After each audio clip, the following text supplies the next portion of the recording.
스타트업의 라이프 사이클, 생애 전 주기를 나누어 가지고 초기 사업 운영할 때 활용할 수 있는 지원 제도, 초기 창업 패키지, 그리고 사업화 세팅을 한 다음에 기술 개발할 때 필요한 R&D 지원 제도, 디딤돌 과제, 어떻게 하면 풀 수 있는지에 대해서 얘기를 나눠보도록 하겠습니다.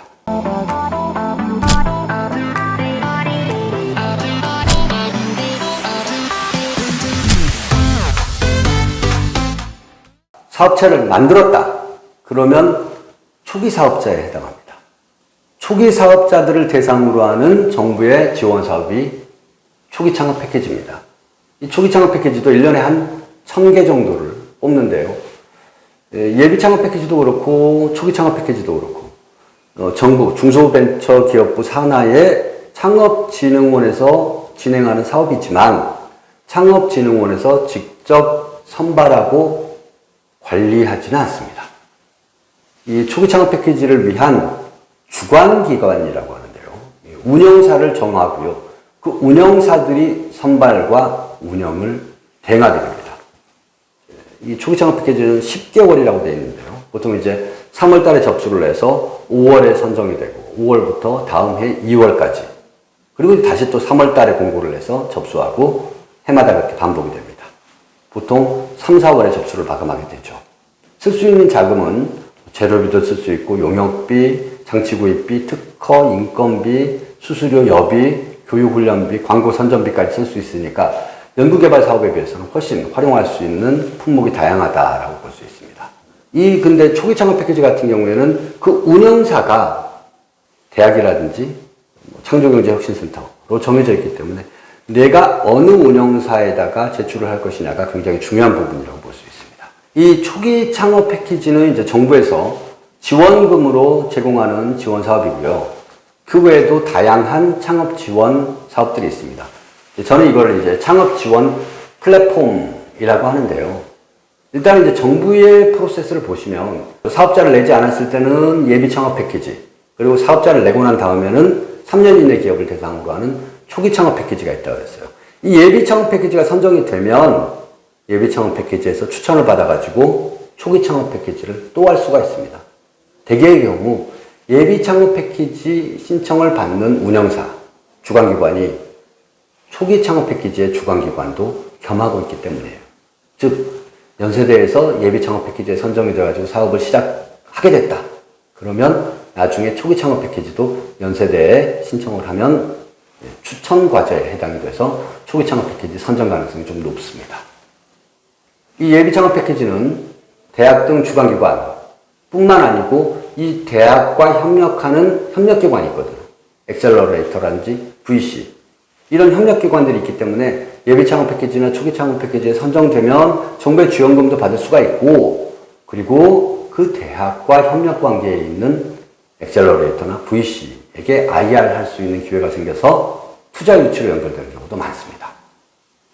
그러니까 이 창업진흥원의 패키지 지원 사업은 정해진 지원금 외에도 멘토링, 데모데이 등을 통해서 외부에 투자 유치를 받을 수 있는 기회까지 확장 가능성이 있다는 거죠. 이 초기 창업 패키지가 선정이 되면 어떤 혜택이 있는가? 일단 1억 원이라는 돈을 받으니까 사업하는데 도움이 되겠죠. 그리고 이후에 창업진흥원이라든지 아니면 중기부의 다른 지원 사업이나 연구개발 과제 이런 것들에도 가점이나 추천 기회가 있습니다. 그러니까 예비 창업 패키지, 초기 창업 패키지는 받을 수 있다면 받는 게 좋죠. 받는 게 굉장히 어렵지만 어쨌든 꼭 신청을 해야 되는 겁니다.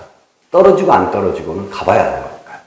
그리고 이제 이 초기 창업 패키지가 완료가 됐어요. 그러면 이제 결과 평가를 받는단 말이에요. 결과 평가에서 우수, 완료 평가를 받으면 그 자체만으로 투자 기회를 갖게 됩니다.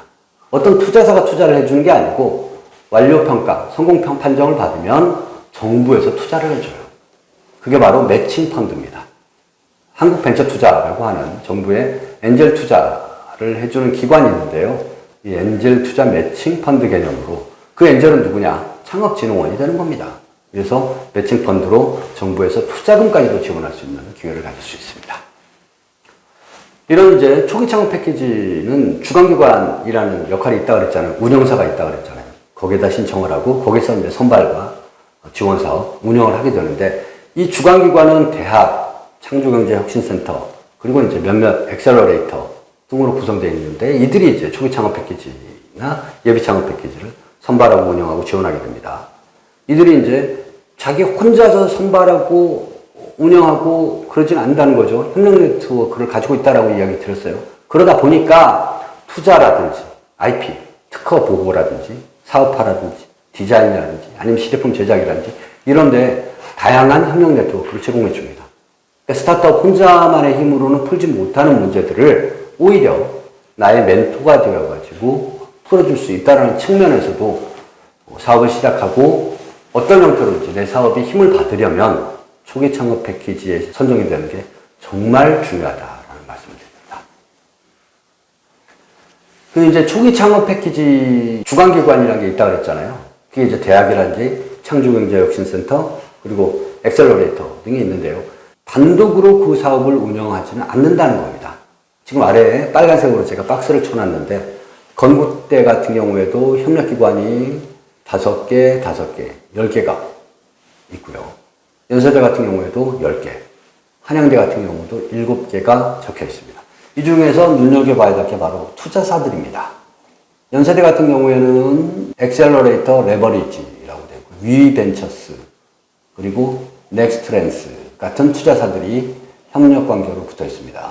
그리고 한양대학교 같은 경우에는 엔슬 파트너스, SQ 빅 엔젤스 같은 투자사들이 붙어 있습니다.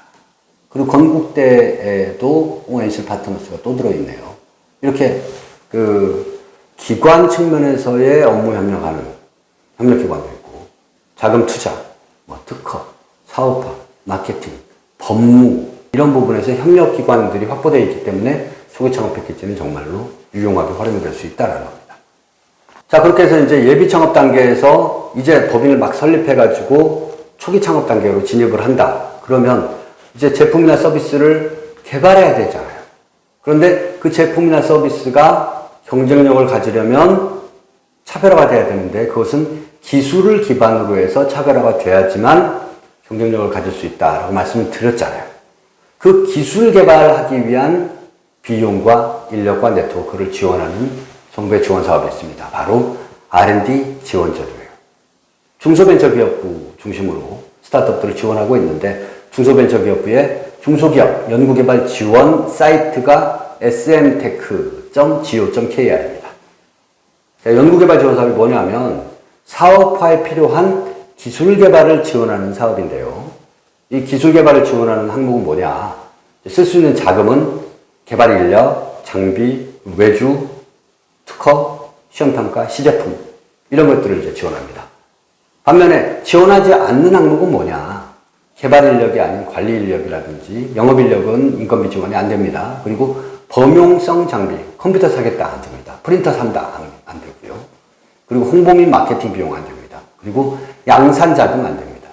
뭐 시제품 만드는 거, 몇 개 만드는 거 이건 되지만 뭐 금형을 떠가지고 1000개, 10,000개 만들 수 있는 준비를 하겠다. 이거는 지원이 안 된다는 거죠.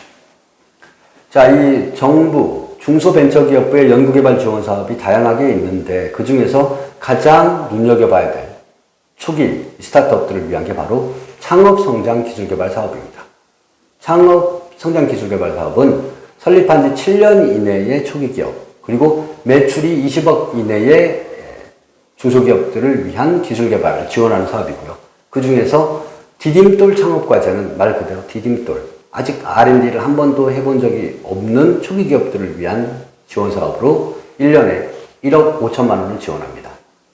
그리고 전략형 창업과제라고 하는데요. 디딤돌 창업과제보다는 조금 더 윗단계의 지원 사업인데 4차 산업혁명 기술이라든지 벤처기업, 그리고 뭐 소부장, 소재 부품 장비 기업, 그리고 빅3, 시스템 반도체, 바이오, 미래자동차 이런 정부에서 지정한 유망업종에 해당하는 스타트업일 경우에는 신청할 수가 있고요. 2년에 2억 원, 총 4억 원의 예산을 지원합니다. 자, 그렇다면 지금 말씀드린 이 SM테크의 연구개발 지원 사업과 아까 말씀드렸던 예창패, 초창패, 창업지원 사업, K-스타트업의 지원 사업은 어떤 차이가 있느냐? 이 K-스타트업의 창업지원 사업은 사업화를 지원하는 겁니다. 그러니까 사업화를 위해서 필요한 것은 뭐든지 한다는 거죠. 개발, 제작, 홍보, 판촉, 광범위하게 사용할 수 있습니다. 모바일 광고 비용도 쓸 수가 있어요. 반면에 연구개발 지원 사업은 기술 개발만 지원합니다. 개발과 관련된 비용이 아닌 영업인력이나 홍보, 판촉, 마케팅 비용은 사용하지 못합니다. 그런 특징이 있고요. 또 다른 부분도 있습니다. 연구개발 지원 사업은 상당히 까다롭습니다. 어떤 점이 까다롭느냐? 과제가 끝나면 땡이 아니에요. 과제가 끝나더라도 완료된 다음에 발생되는 매출 대비해서 경상기술료를 징수합니다. 최대 5년 동안 20%, 합계 20%를 기술료로 징수하게 되고요. 그리고 과제가 딱 끝나면 결과평가를 합니다. 연구노트라든지 지식재산, 기술임치, 공인시험기관 평가를 포함하는 결과보고서를 통해서 이 사업이 성공했는지 실패했는지를 판단하게 됩니다. 실패하게 되면 또 그것도 좀 피곤해지는 거죠. 그렇지만 이렇게 까다로울 수밖에 없는 이유가 있습니다. 적은 돈이 아니라는 거죠. 예비 창업 패키지, 초기 창업 패키지는 최대 1억을 지원하지만 일반적으로 예비 창업 패키지는 5천만 원 정도, 초기 창업 패키지는 7천만 원 정도가 지원되는데 반해서 이 연구개발 지원 사업은 가장 적게 주는 게 디딤돌 과제 1억 5천이고요. 많이 주는 거는 20억까지도 줍니다. 물론 산자부라든지 과기부에는 훨씬 더 큰 연구개발 자금이 있지만 초기 스타트업 같은 경우에는 중기부 과제만 노리더라도 그 비용이 결코 적지 않다는 거죠. 적지 않은 돈이기 때문에 어떻게 사용을 했는지 그리고 그 비용을 사용해서 어떤 기술이 도출이 되었는지를 충분히 입증할 의무가 있는 겁니다. 자, 제가 방금 말씀드렸던 그 중소벤처기업부의 7년 이내 기업들을 위한 창업성장 기술개발 사업에 대한 공고문입니다. 일반적으로 2018년도, 2019년도에는 1년에 1000개 정도의 기업을 선발했는데요. 2020년하고 2021년은 코로나 때문에 중소기업 지원하는 비용이 다른 쪽으로도 많이 사용이 되다 보니까 올해는 지원 규모가 확 줄었습니다. 그래서 올해에는 상반기 180개, 하반기 180개 해서 대략 360개 정도의 디딤돌 과제를 선발하고요. 전략형 과제로는 상반기 63개, 그리고 하반기 53개, 소부장 분야에서는 50개, 25개 이렇게 선발하고 있습니다. 예년에 비해서 많이 줄어들었는데요. 아마도 2022년도 내년부터는 조금 더 회복이 되지 않을까 하는 기대를 해봅니다. 정부에서 1억 5천만 원의 연구개발 자금을 지원하지만 돈 주는 대로 받아가지고 그 돈만으로 사업을 하는 건 아닙니다. 나도 돈을 좀 냅니다. 그게 바로 민간 부담금인데요. 이 중소벤처기업의 연구개발 지원 사업은 민간 부담 비율이 가장 낮은 부처입니다. 지금 같은 경우는 특히나 코로나 시국을 반영해서 실제로 현금을 하나도 내지 않고 정부 과제 선정되어서 수용을 할 수 있는 시기입니다. 이제 그 연구개발 지원 사업을 신청하기 위한 사업계획서 양식인데요. 물론 여기서 이제 항목들만 간단하게 적혀 있는데 디딤돌 과제일 경우에는 15페이지 이내, 그리고 전략형 과제일 때는 30페이지 이내로 작성 분량이 제한되어 있습니다.